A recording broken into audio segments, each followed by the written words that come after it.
an Astronomy.fm original program. It's time for York Universe, a co-production of the Observatory of York University, Toronto, and the Voice of Astronomy. AFM Radio, AFM Radio, AFM Radio, AFM Radio. Hello, everybody, and welcome to York Universe, the astronomy and astrophysics program, written, produced, and presented by the students and faculty at York University. I'll be one of your hosts this evening. My name is, of course, Jesse Rogerson, and I'm joined by, actually, we have a large group tonight. We have Paul Delaney. Good evening, everybody. Ryan Marciniak. Hey, everybody. And newbie, Harrison Russ. Hello, welcome. We're, of course, broadcasting from the beautiful city, Toronto, Ontario, Canada, from the York University Astronomical Observatory. Our broadcast is powered by and in partnership with Astronomy.fm. Of course, you know that you're listening, you're streaming right now. And York Universe broadcasts every Monday night, 9 p.m. local Toronto time. So we're live at 9 p.m. local Toronto time, and then we get replayed by Astronomy.fm throughout the day after. So that's also 1 a.m. Universal Time, our live show. And the York Universe production actually works at the same time as something else the York University Astronomical Observatory does. It's called online public viewing. If you don't have an observatory near you that you can visit, you can actually visit ours virtually every Monday night. It's happening right now. All you have to do is go over to our website, yorkobservatory.com. Right there, there's a big button that says join us. You can click that button and it's a chat room. You jump in there, you give yourself a little name, and then you can see a large group of people chatting, talking about things in the observatory, talking about how we use the observatory. You can actually see images that we've taken with our telescopes and ask for images. Unfortunately, it is a very cloudy night and a very rainy night in Toronto, so we cannot do any live imaging, although we usually do every clear night. But you can ask for any one of our many archival images, ranging from moons to planets to galaxies out in the universe. You can, if you're not listening to us live, you can get all this information on our website, yorkobservatory.com. You can also follow our Twitter and our Facebook.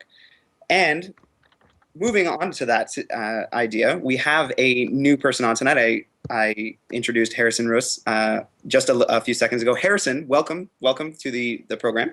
Thank you, Jesse. It's great to be here. So we're always happy to have some new blood on the show, of course. And so you graduated. Let's give people a little idea of who you are and where you're coming from. You did a BA in social sciences with some business and some economics in there. That's me. Yeah. And so how did you get into astronomy? It's something that I've always just sort of personally had an interest in. I remember when I was a little kid, I got a telescope one Christmas when I was probably about 9 or 10 years old, and we went out into the yard and set it up. And I think it was Saturn that was in view at the time. And I remember looking at, the little dot up in the sky, and then I peered through the eyepiece and I could see rings. And I was hooked ever from that moment as about 9 or 10 years old. And it's just a passion that stayed with me throughout my life. Actually, it's funny that you mentioned that because I think a lot of people get that passion through something like that, because I myself remember seeing Mars through the telescope when I was actually in Cubs or Beavers or Scouts or something like that. And you see it and you're like, you get pointed, there's the star or what looks like a star. And then you look at it through the telescope and you're like, oh my gosh, that's a planet. It's such an interesting. It's another body. It's something else that's really out there. Yeah, it's we can see it. Experience. In keeping with that thought, and for a theme that we'll develop later on in the show, we'll never be able to figure out how many people were motivated by Neil Armstrong and the moon landing. We often hear that whole generations of students decided there and then that engineering or astronauts or some form of space exploration was for them as a result of that very spectacular event in 1969. So just as us astronomers love looking through telescopes and get really turned on by Saturn, the moons of Jupiter, and the moon itself, of course, there are other stimuli out there that really drive people forward, and that will become the theme of our show later on. And without the moon program that we have anymore, you're wondering what kind of stimuli there will be. But yeah, we'll get to that in a second. Harrison, I wanted to ask you what you're doing now and how you got involved in this. Well, I work at the Ontario Science Centre and I do science communication down there. We talk all sorts of things from physics to astronomy to chemistry and biology. It's really a wonderful place to get to talk to people. Of course, the planetarium is down there as well, and that's something that I work on as well. It's a great place to be. I'm actually going to be going back to school, as education is always important, doing some post-grad work in communications and PR. And so that's something that I'm looking to get into, and it's going to be up at the York University campus, which sort of connects me now into York Universe. And perfect for us, because getting into that PR campaign, the communications side of things, we did need a little bit of help with that in this program. Okay. Meaning, and for those of the people that are in the chat room at the moment, we have had a Twitter account and we have had a Facebook and website going, but we're not up. Our chops aren't up to snuff. So, Harrison, you're going to give us a little bit of a hand with that. That's it. We are tweeting along live with the show. I'm posting a bunch of images as we talk. I'm actually in the midst right now of putting up a cool picture of the Apollo 11 liftoff from July 16th, 1969. And of course, anybody listening, you're on a computer, go to Twitter and follow @YorkUniverse, all one word. Perfect. I'm impressed. I mean, I can barely twit. Or tweet or whatever the term is, and my Facebook account is gathering dust. And okay, so on that self-deprecating note, how about this week in history, Jesse? Absolutely. Let's start with the. I was going to go with the wrong one. So I always like to start as long ago as possible. Do you want to start with as early as possible? Oh, not at all fussed. We'll go back in time. So okay. We're going to go all the way back to 1962. No, 1959. Oh, okay, sure. Forgot on Wednesday this week, August 29th, 1959, is the Canadian birthday of Chris Hadfield. Happy birthday to you. No, I'll stop. Okay. That's right. I had forgotten that. So Chris Hadfield, of course, one of the most decorated of the Canadian astronauts, soon to fly to the ISS and be its commander. Happy birthday, Chris. Absolutely. And happy birthday, Harrison. Well, thank you. I share that birthday with Chris Hadfield. Well, there you go. Maybe there is something further in common in the future for you. A quick trip to the ISS, maybe? That's it. I actually I tweeted about a year ago, somewhere not right near our birthdays, that, hey, I have the same birthday as Chris Hadfield. And he actually responded and said, happy birthday to both of us. There you go. So, 1959, August 29th, I guess, Wednesday, right? August 29th for a happy birthday. Yep. So, all right, now we can move to the 1962 one. Now we'll move to 1962, and the first interplanetary probe to successfully leave the Earth's gravitational field, Mariner 2, which of course was en route to the planet Venus. Mars has been getting all the airplay recently, but we've got to remember that Venus was in fact our first destination all the way back in the early 1960s, other than sending spacecraft to the moon, I guess, sending vehicles towards the moon, which the Soviet Union had done in 1959. That counts as interplanetary, although the aim was just to get it past the moon, which they did. But as a specific destination, Mariner 2 was launched towards Venus, and that was its intended goal. And it reached there in December of that same year, about December 14th. It was a flyby mission. Around about 34,000 kilometers was the closest approach, snapping imagery. But of course, some of the data that came back on that mission set the stage for our sort of head-scratching exploits about Venus. It told us, for example, that there was a very thick atmosphere there, carbon dioxide, which surprised people. It was a very hot planetary surface, which of course we now know it is. It's about 750 Kelvin on the surface, very, very hot. And that Venus was rotating in a retrograde fashion.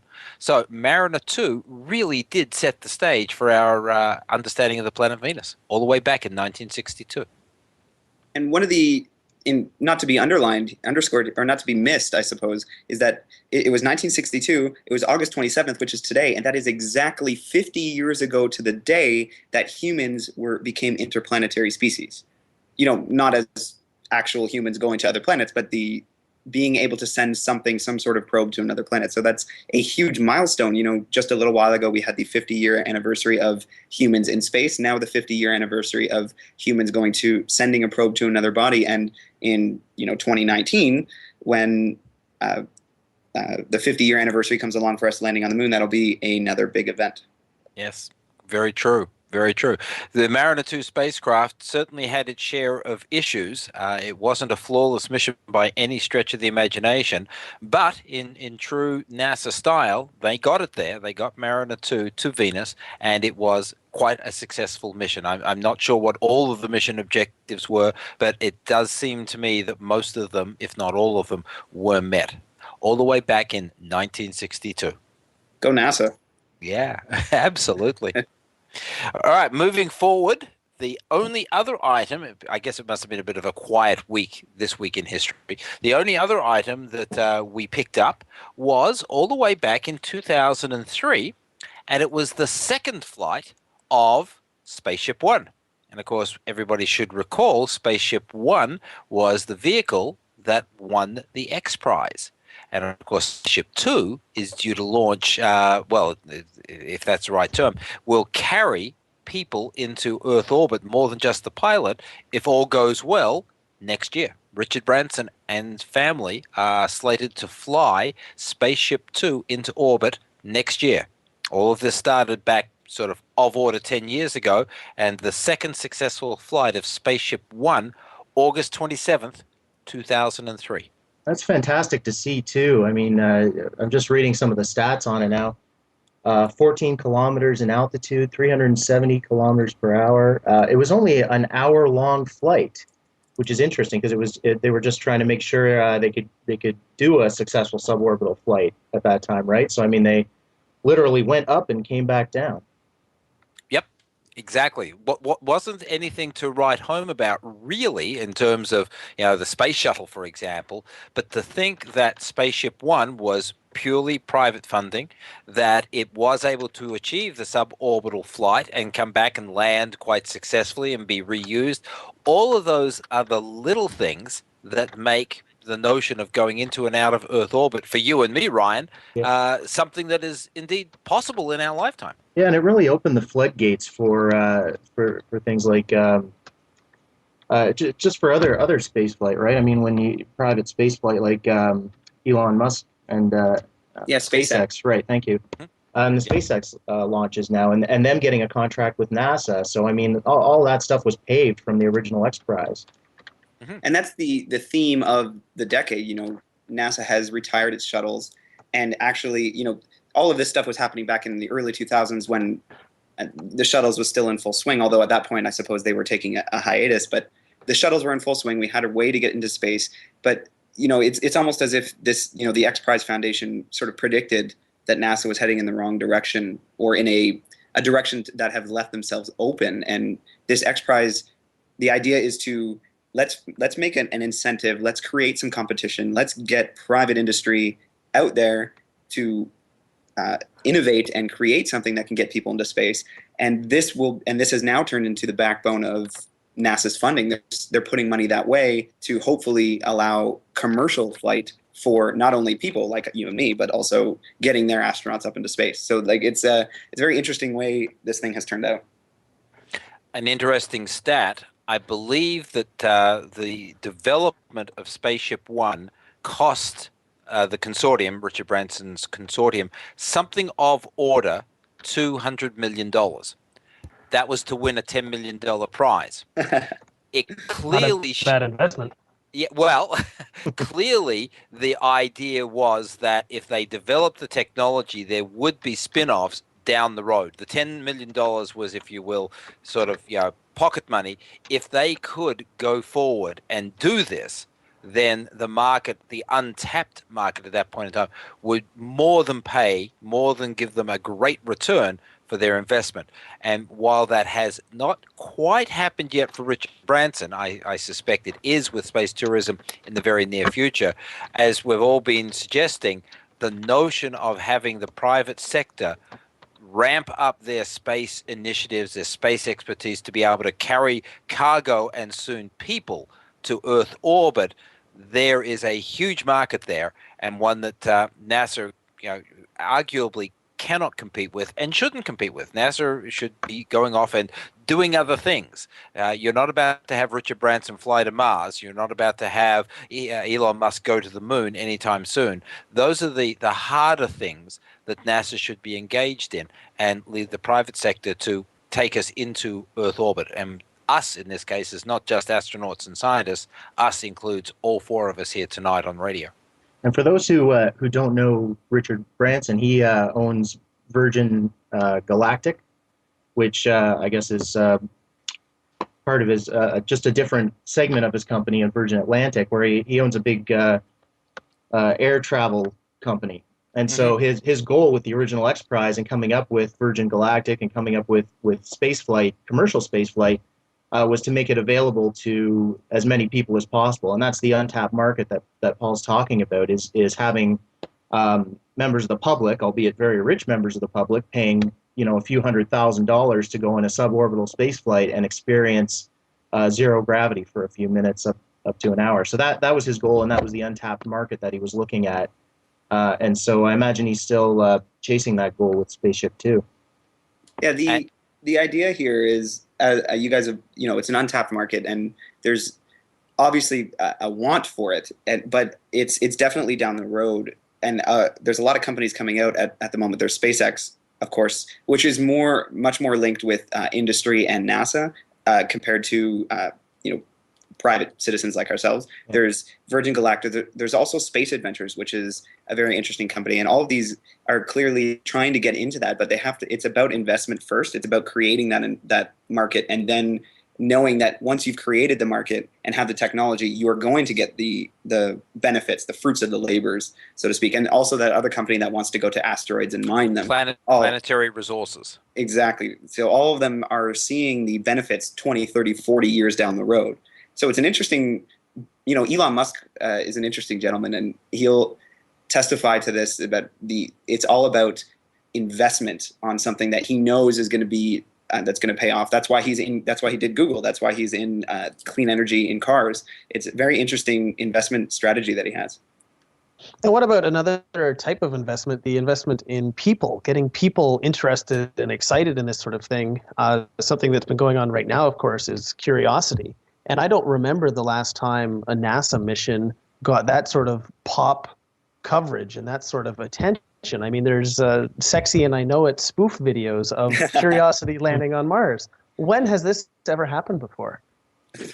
Not since. I don't think there was a Sexy and I Know It video for Apollo. There wasn't.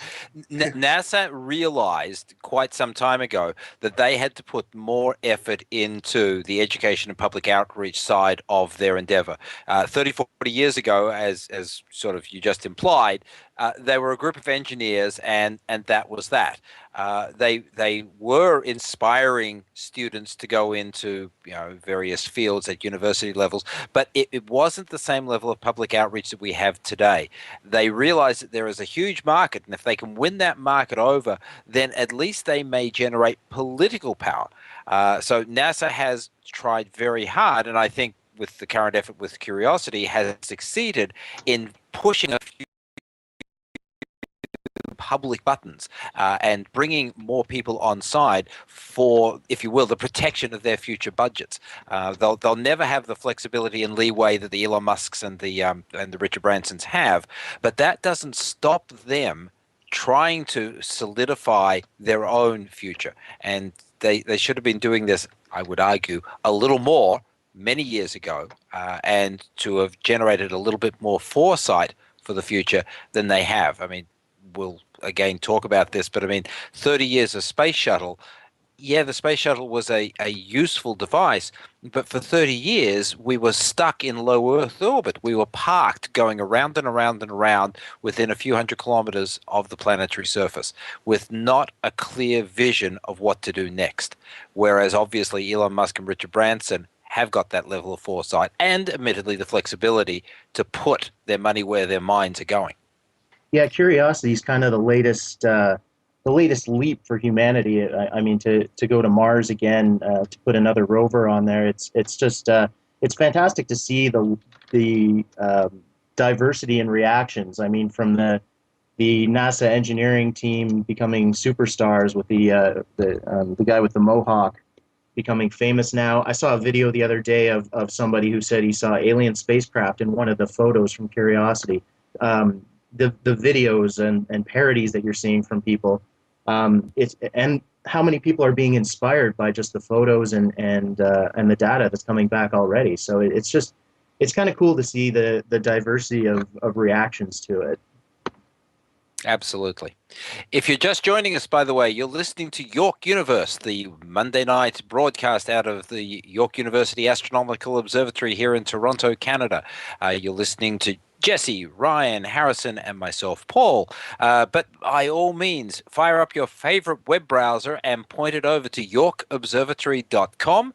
Join the chat room, have a look at some of our archival images, including a wonderful image of the moon there, lots of terrific images. And by all means, chat with the observatory team. We're keeping an eye on the chat room. If you've got any questions that you want to throw at us, by all means, please do so. And clearly, Paul, the chat room is listening to us because they have an image of the moon. We're going to be talking about Apollo and have already talked about Apollo a lot, as well as an image, a beautiful image of Mars, as we were just talking about Curiosity.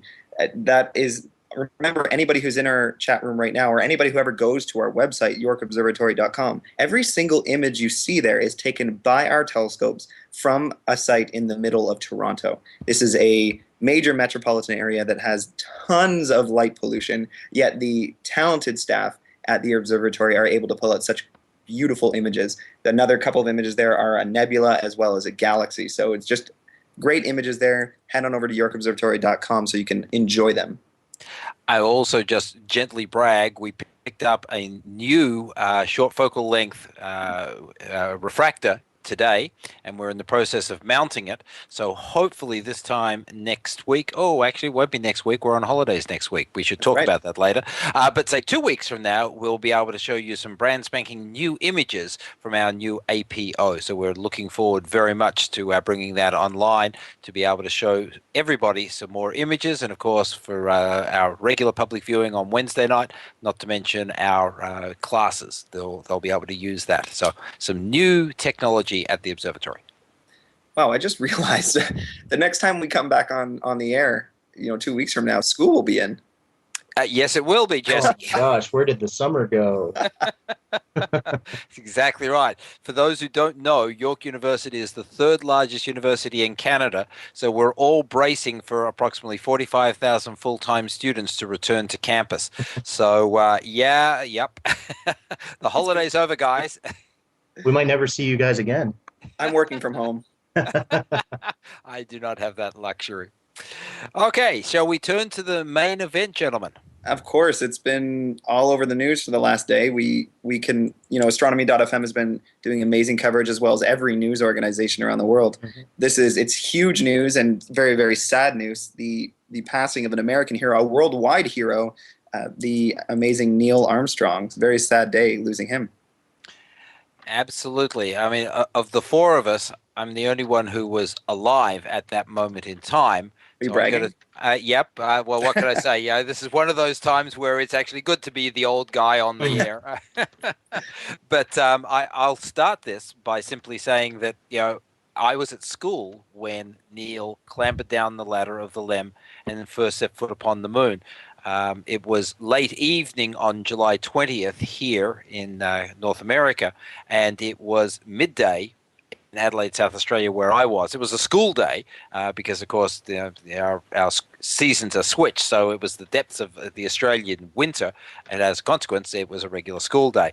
And Neil was out of character, so as to speak. He was so eager that he was supposed to go into a rest cycle. He decided, no, forget that. He asked permission for them to do their EVA early, and Mission Control granted it.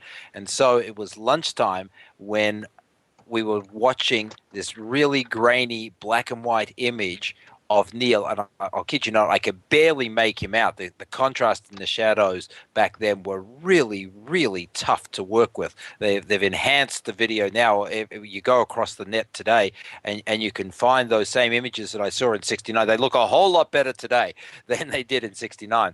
But my black and white TV you could hear him, and I can remember to this moment, almost holding the breath, listening as I'm going to step off the limb now. And, that's one small step for man, one giant leap for mankind. It was riveting stuff, even to a grade 8 student, which is what I was at that point in time. I'd already decided I needed to be an astronomer many years before, but if I ever needed reassurance that this was the way to go, watching Neil Armstrong that day, July 1969, that was it. It was wonderful stuff. It's amazing how that TV broadcast touched so many people's lives. And I mean, even for Jesse's and my generation, Harrison's too probably, is that those words, the one small step for man, one giant leap for mankind, that still just inspires so many people, even in the younger generations who never got to see that broadcast. The other really cool thing that I liked that people don't know about as much was the little plaque that they had on the Apollo lander, and I'll post a link to that in the chat room in a sec. But it basically says, it shows a picture of the Earth, and it says, "Here men from planet Earth first set foot upon the moon, July 1969 A.D. We came in peace for all mankind." I thought that was another beautiful moment that kind of came from that whole landing, and was really inspirational to people. The fun thing that, and Ryan, you brought it up, and Paul, you brought it up, is there's so many little things about the missions, not just Apollo 11, but all of them, but specifically on Apollo 11, there's many I can name, just so many little things that make it such a rich story. And specifically Neil Armstrong himself has so many little things. Like, Paul, you said it, you nailed it on the head when they did this very exciting and interesting landing on the surface of the moon, and that's a whole story in itself. But they land on the moon, and there's a scheduled sleep time. Now, if you can put yourself in the position of Buzz Aldrin and Neil Armstrong, the first people to land on another body, and they're told to go to sleep. Well, Neil Armstrong radios back to Mission Control and says, "I appreciate that you want us to sleep, but I cannot sleep right now, and I wouldn't be able to either." No. You landing on another place. They went through this really tricky and interesting landing, and then the first thing you want to do is get out the door. And I cannot understand why they would book sleeping time there, but they had their reasons, and that's just one of those little things that it makes that story so much more rich and tells you a lot about the people that went. Yes. It does. I mean, Aldrin and Armstrong on the surface of the moon.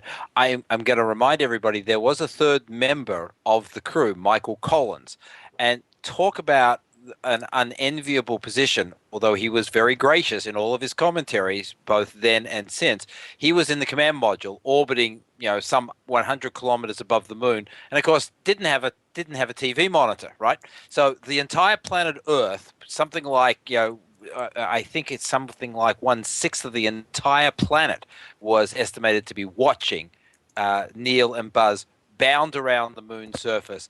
And there was the closest human being, Michael Collins, and he couldn't see what was going on. He could hear them, and he was communicating, but he couldn't see it. Oh, I'd be heartbroken. There's a fun. line, I don't know how famous it is, but there's a line of Neil is talking to Collins up in the orbiter, and he jokes and says, "You're about the only person in the world not in front of a television set watching this, but we're doing fine down here, and we'll talk to you soon." That's right. He was very gracious. He was just, and all three of them were just really good with the media and did their part, and just very stand-up individuals, all three of them. That's right. And interestingly enough, that particular year, 1969, was quite a remarkable year for U.S. space missions. We have all grown up in the era of watching multiple space shuttles launch in a given year. But you may not know it. There were 4 Apollo launches in 1969. Apollos 9, 10, 11, and 12. All launched in 1969. It was a crackerjack year of activity leading up to the moon landing and then carrying on beyond. 4 separate missions of Apollo legacy in 1969. This is the other thing too about the landing on the moon and having a human being walk on the moon for the first time is I mean that was the culmination of years and years of hard work in the engineering and sciences way back in the 60s, just to get to that point where we could say, yes, we can put a real man on the moon. You know, it was just such a lead up. And I mean, it was Apollo 11, right? So it was, you know, we had a lot of other Apollo missions before that. And none of it existed. You said, you know, that it's a whole bunch of lead up. Exactly. Like, it was 10 years of solid R&D to put someone on the moon. None of that stuff existed before Kennedy said, let's go to the moon. Well, that's right. May 25th, 1961, when Kennedy committed the U.S. to going to the moon, at that moment in time, the amount of time that a U.S. astronaut had spent in space counted in the minutes. Only one suborbital flight by Alan Shepard had been successfully completed by the U.S. to have somebody in space. On the strength of that one suborbital flight on May 5th, 1961, Kennedy, for all sorts of political reasons we have to say, committed the United States to charging off and the race to the moon with the Soviet Union. So 1961 to 1969, barely 8 years and change, we went from one suborbital flight to Neil Armstrong setting foot upon the moon. Unbelievable. There's an interesting little fact I picked up a couple of weeks ago about the moon landing. And we all know Yuri Gagarin was the first man in space. Aldrin and Armstrong actually took medals of one of Yuri Gagarin's medals up to the moon and left it there. That is correct. Yes, there is a box of mementos on the moon's surface, and if memory serves, there were three other astronaut icons or three other astronaut medallions that were put there too. Do you want to guess who the other three were? Well, I'm reading a bit of it now. I can tell you one for sure was Vladimir Komarov. Okay. Soviet cosmonaut, a pioneer of Soviet spaceflight. Well, Black Projects has an interesting guess. Yep. And I'm talking about Black Projects is one of the people in our chat room at the moment. Okay. Yes, he's correct. I've just read it. I've got to get my print up higher. The three astronauts of the Apollo 1 fire: Gus Grissom, Ed White, and Roger Chaffee. The three who perished in January of 1967 aboard a simulator of the Apollo 1 capsule. Oh, yeah. So all of those folks headed towards the moon, were enshrined, if you will, on the moon. Vladimir Komarov, of course, was the other cosmonaut who died during re-entry in 1967 or 68. I can't remember which. So it was a nice touch of the Apollo astronauts. I don't know who was ever credited with thinking that would be a good thing to do, to marry the two programs together, both the Soviet space program and NASA, and take those mementos to the moon and leave them in the Sea of Tranquility, but a very nice gesture. Yeah, I'm just reading here too. There were a couple other things that they brought up. A small gold pin shaped like an olive branch as a symbol of peace, and messages of goodwill from 73 of the world's leaders. There you go. Sounds fantastic. Sounds like the Voyager plaque that we sent, winging its way across the universe. It was a great time. It was a time of great hope, and for those of us who were really excited over what could happen in space, we really thought it was the beginning rather than the end. I mean, Apollo 11 now historically was the beginning of the end of the Apollo series, and we flew to Apollo 17, and then everything was scrubbed thereafter. And the Apollo moon vehicle, the Saturn V, never flew again after 1972. It flew, I don't know, about 10 times, roughly speaking, never failed. And when was the launch of? Sorry, go ahead. Well, I was just going to say, and as a result of that sterling record of achievement, NASA scrubbed all future plans of using the Saturn V. When was the Skylab launched? It was a Saturn V project as well, wasn't it? It was a Was it Saturn the 1B. It was a Saturn 1B. It wasn't the full Saturn 5, and it was 1973 is the answer to your question. So Skylab did use leftover hardware from the Apollo era, but it wasn't the Saturn 5 that carried Skylab aloft. Okay. So it's just a subtle little point. Same statement, by the way, for the Apollo Soyuz hands across space test mission in 1975, where the Soviet Union and NASA got together in orbit for the very first time, if you will, to mark the beginning of what eventually would become cooperation in space at the level of the International Space Station.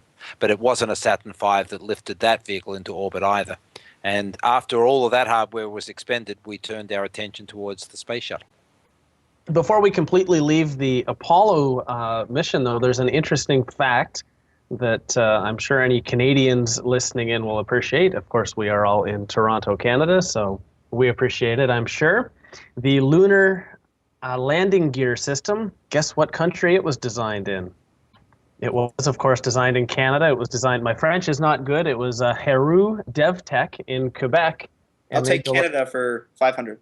And this Heroux DevTech designed the landing gear for all the lunar landers, and so there's Canadian hardware sitting on the surface of the moon to this day. How about that? I didn't know. I can't claim anything Australian, I'm afraid, other than the Parkes dish relaying the images. But to actually have Canadian hardware on the moon, not half bad. One thing I wanted to bring up, both our Sky Guide and the lovely listeners that we have corrected us, because, Paul, it was indeed a Saturn V rocket that launched the Skylab. It was it? Yes. Wasn't Slightly modified, albeit. Well, that's right. It didn't have all of the bits and pieces. Okay, I stand corrected. I thought it was the Saturn 1B that lofted Skylab, but it wasn't, eh? Okay. But your point still stands in that it was a piece of technology that is by far the most powerful thing ever launched by NASA, and still holds the record of being the largest thing ever to fly by humans, as far as I know.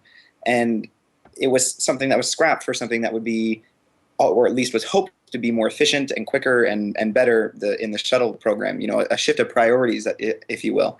But it's an amazing piece of technology that needs to be revisited. Well, it certainly does. It certainly does. I mean, in many ways, the Russian space program has changed very little over the ensuing 40 years. Their lifters and their Soyuz vehicles are in very large measure what they were 40 years ago. Yes, they have been updated. Yes, they have been tinkered with. And obviously, the computer hardware is considerably better than it was in the 70s.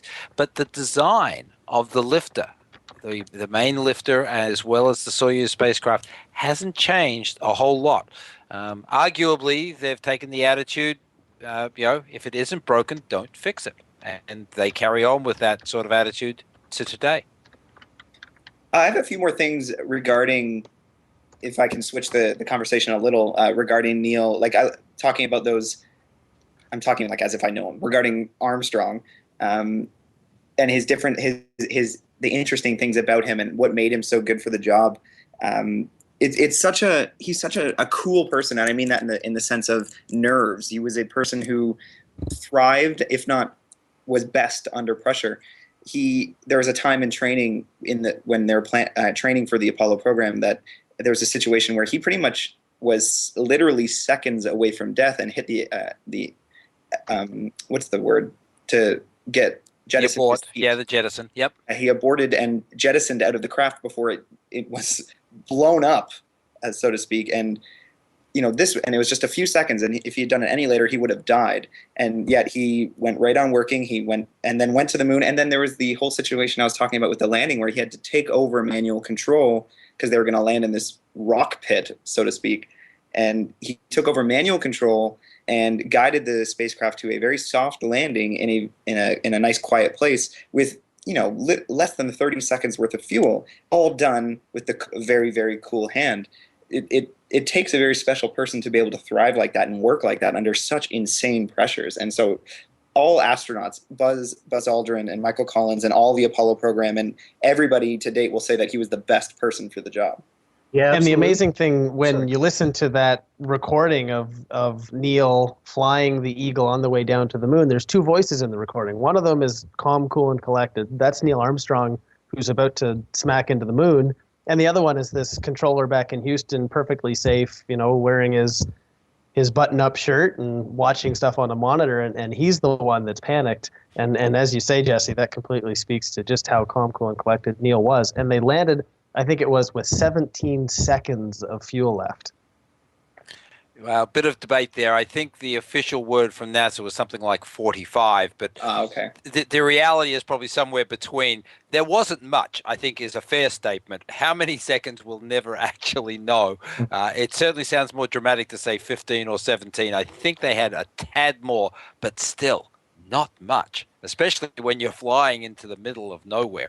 Oh, I don't know. 45 seconds of fuel sounds pretty short to me too. No pretty scary. But I want to go back to what Jesse said just about how knowing him personally, right? I mean, we astronomers, especially, I mean, and people who are kind of connected to space in some way, we feel that connection with people like Neil Armstrong because they had such a profound effect on our lives when we were younger.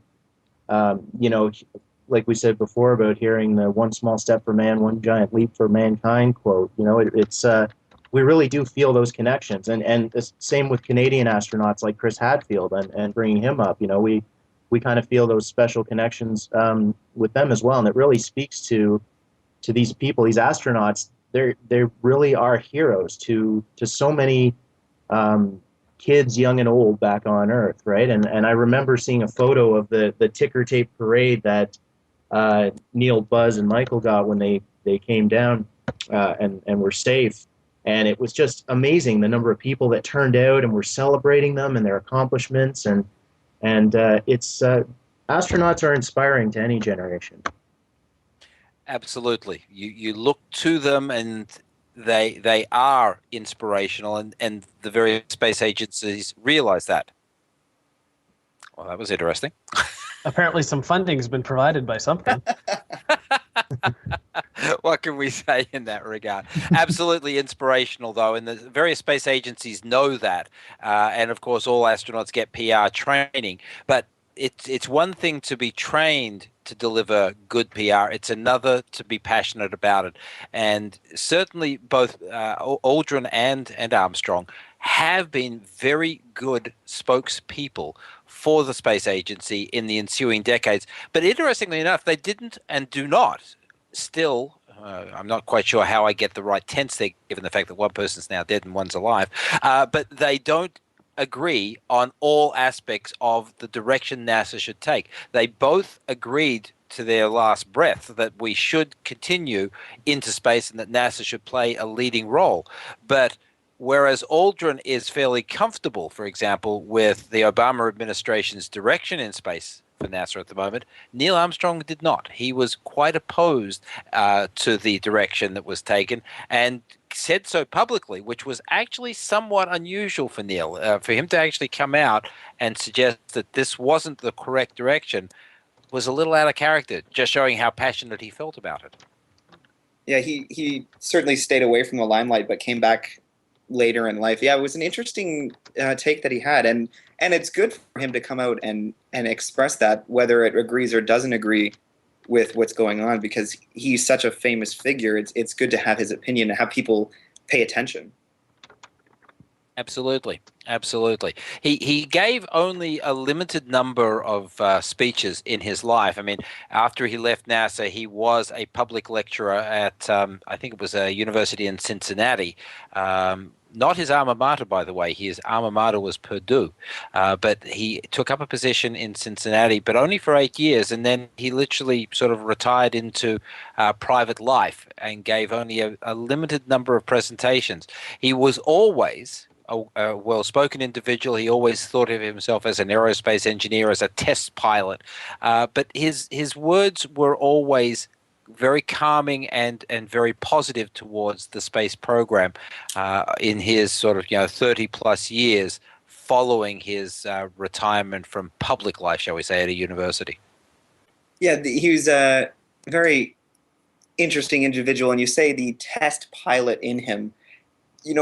I find it funny because he is the guy who walked on the moon first. He got to be the first person to step on on another body. And you'd think that would be the thing that he would be energized about, and the thing that he would be the experience, and that would be like everything that he would talk about. But all the interviews I've ever read by him, his discussions are always about the flight and the landing, and all about that requirement to, you know, change direction, land properly, bring the LEM down to a nice soft landing.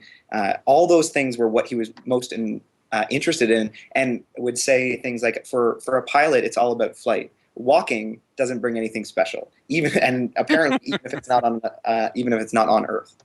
Yeah, and that's what he was proud of, right? I mean, he was proud of his flights, and that's what he was. If you look at his earlier years, he was flying all the time as a youth. They said he got his pilot's license before his driver's license.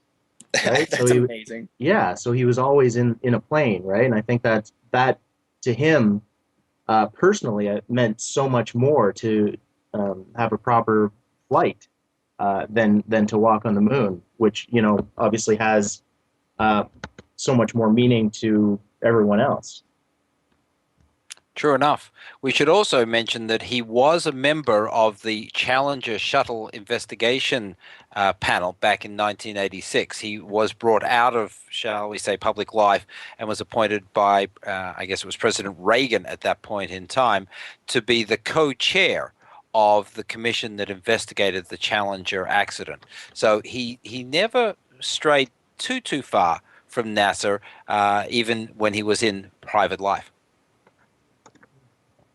Well, you know, with a track record like you have, with so much contribution to the program, you're not going to be away forever. And, you know, the passion he had for what he was doing, you're not going to stay away. You know, you can take a break, but passion doesn't take a break. So it's not surprising that he continued to have input, even though he was out of the spotlight.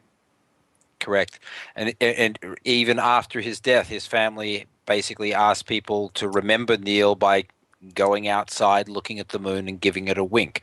I mean, it was you know, very poetic, very pleasant, and it sort of summed up his life. You know, go out, have a look at the moon, remember it as a goal. You know, I was there, you could be there. I mean, you can read all sorts of things into it, but it was a very fitting touch for the family to issue that after his unfortunate passing on Saturday.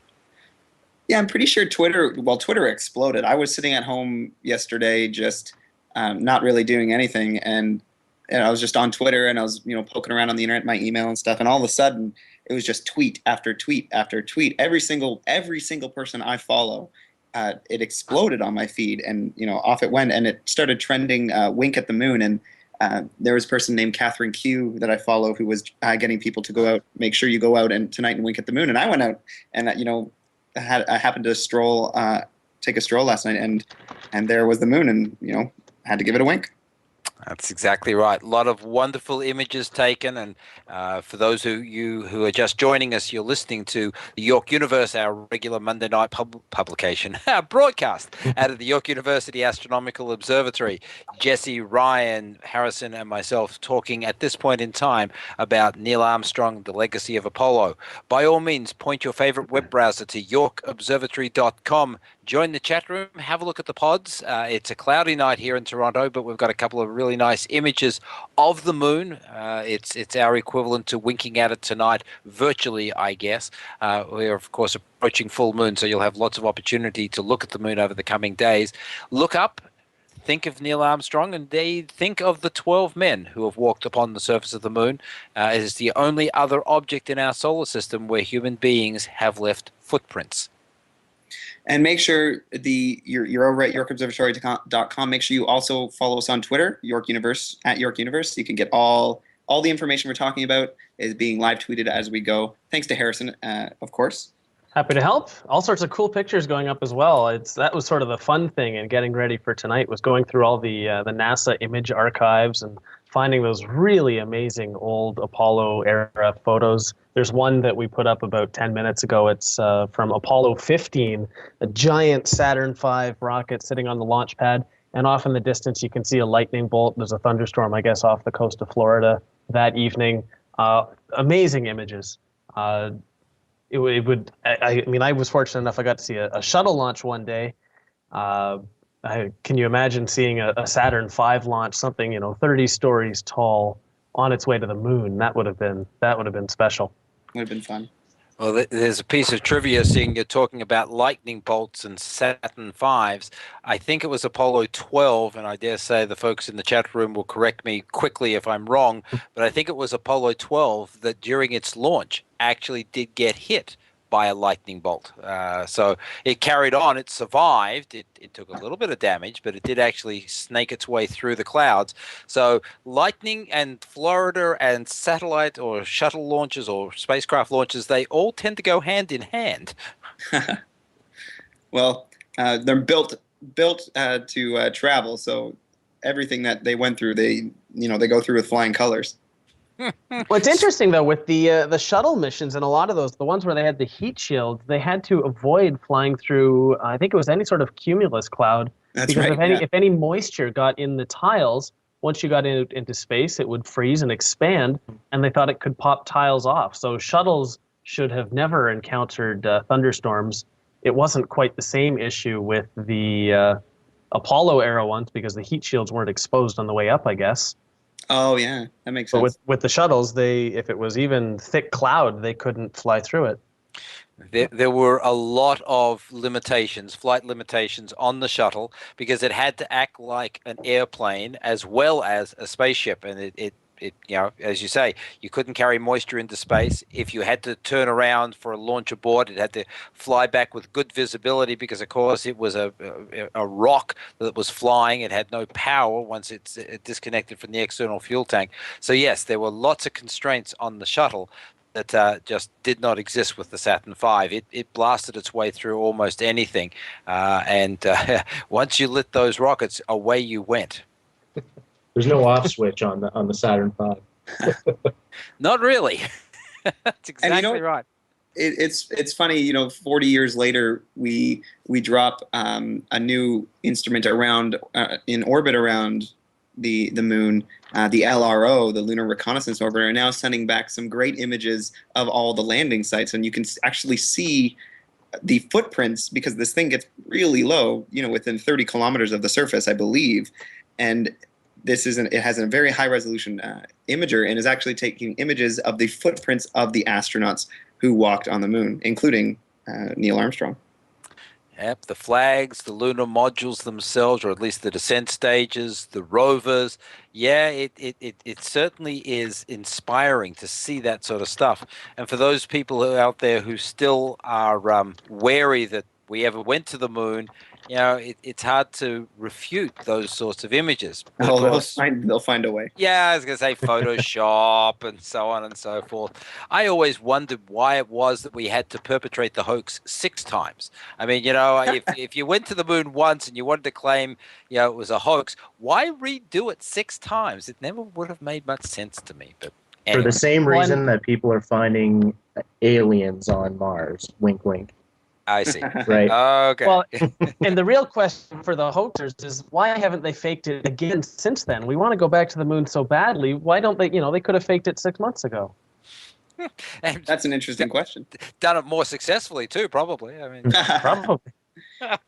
Oh well, let's change gears here, guys. We're approaching the top of the hour. I apologize for that. I tried to reach back to civilization, but it wasn't going to happen.